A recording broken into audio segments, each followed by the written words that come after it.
ആഗോള അയ്യപ്പ സംഗമത്തിൽ സർക്കാരിനോട് ചോദ്യങ്ങളുമായി ഹൈക്കോടതി. സംഗമത്തിൽ സർക്കാരിന്റെ റോൾ എന്താണെന്നും ആർക്കാണ് പരിപാടി നടത്തണം എന്ന ആവശ്യമെന്നും കോടതി ചോദിച്ചു. ദേവസ്വം ബോർഡാണ് പരിപാടി സംഘടിപ്പിക്കുന്നതെന്നും ബോർഡിനെ സഹായിക്കുക മാത്രമാണ് ചെയ്യുന്നതെന്നും സർക്കാർ വ്യക്തമാക്കി. കേന്ദ്ര സർക്കാർ കുംഭമേളയ്ക്ക് പണം അനുവദിക്കാറുണ്ട് എന്നും സർക്കാർ കോടതിയിൽ ചൂണ്ടിക്കാട്ടി. മതേതര സർക്കാരിന് എങ്ങനെയാണ് അയ്യപ്പ സംഗമം നടത്താനാകുക എന്ന് ഹർജിക്കാരൻ ചോദിച്ചു. ഹർജി അടുത്ത ദിവസം വീണ്ടും പരിഗണിക്കാൻ മാറ്റിയിട്ടുണ്ട്. വിഷ്ണു സുരേഷ് വിവരങ്ങളുമായി കൊച്ചിയിൽ നിന്ന് ചേരുകയാണ്.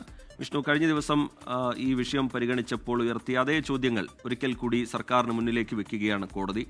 ആരാണ് ഈ പരിപാടി സംഘടിപ്പിക്കുന്നത്? എന്താണ് സർക്കാരിന്റെ റോൾ? സ്പോൺസർഷിപ്പാണോ ഇങ്ങനെയൊരു പരിപാടിക്ക് വേണ്ടത്?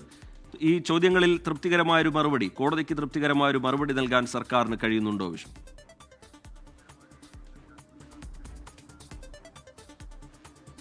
ആഗോള അയ്യപ്പ സംഗമവുമായി ബന്ധപ്പെട്ട് 3 ഹർജികളാണ് സംസ്ഥാന സർക്കാരിനെതിരെ നിലവിൽ ഹൈക്കോടതിയിൽ വന്നിട്ടുള്ളത്. അത് 3 ഹർജിയും ഇന്ന് ദേവസ്വം ബെഞ്ച് വിശദമായി വാദം കേട്ടു. സംസ്ഥാന സർക്കാരിന്റെ ഭാഗവും കേട്ടു.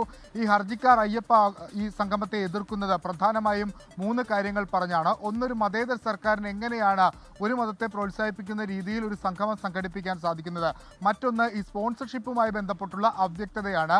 അയ്യപ്പന്റെ പേരിൽ പണം പിരിക്കുന്നത് ശരിയാണോ എന്ന ചോദ്യം മുന്നോട്ട് വെക്കുന്നുണ്ട്. ഒപ്പം പമ്പാ തീരത്ത് ഇത്തരത്തിലൊരു പരിപാടി സംഘടിപ്പിക്കാൻ അത് വനം വകുപ്പ് ചട്ടങ്ങൾക്ക് എതിരാണ് തുടങ്ങിയ കാര്യങ്ങൾ. ഈ 3 കാര്യങ്ങളാണ് പ്രധാനമായും ഈ സംഗമത്തെ എതിർക്കുന്ന ആളുകൾ മുന്നോട്ട് വെക്കുന്നത്. സർക്കാർ ഇതിനെ കൃത്യമായ മറുപടി ഇന്ന് ഹൈക്കോടതിയിൽ നൽകിയിട്ടുണ്ട്. സർക്കാരിന്റെ വാദം പറഞ്ഞിട്ടുണ്ട്. സ്പോൺസർഷിപ്പ് എന്ന് പറഞ്ഞ അയ്യപ്പന്റെ പേരിൽ ആരും പണം പിരിക്കുന്നില്ല, മറിച്ച് ഈ പരിപാടിക്ക് വേണ്ടിയാണ് പണം പിരിക്കുന്നത്. ശബരിമലയുടെ മാസ്റ്റർ പ്ലാൻ ഇതിനോടകം തന്നെ തയ്യാറായി കഴിഞ്ഞിട്ടുണ്ട്. 1300 കോടി രൂപയോളമാണ് മാസ്റ്റർ പ്ലാന്റെ ആകെ ചിലവ് പ്രതീക്ഷിക്കുന്നത്.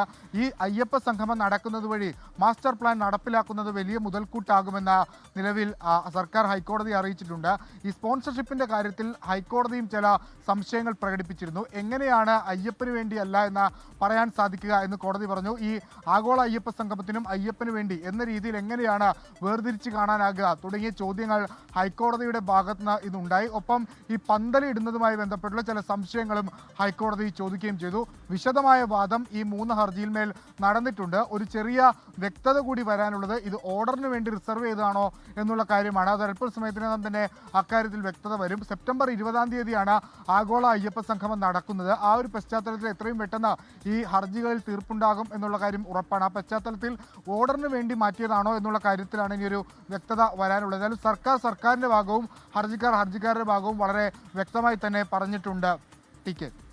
ശരി, വിഷ്ണു സുരേഷ് വിശദാംശങ്ങൾ പങ്കുവയ്ക്കുകയായിരുന്നു. സർക്കാരിനോട് ചില ചോദ്യങ്ങൾ ഉയർത്തുകയാണ് കോടതി. അടുത്ത ദിവസം ഈ വിഷയം വീണ്ടും പരിഗണിക്കാൻ മാറ്റിയിട്ടുണ്ട്.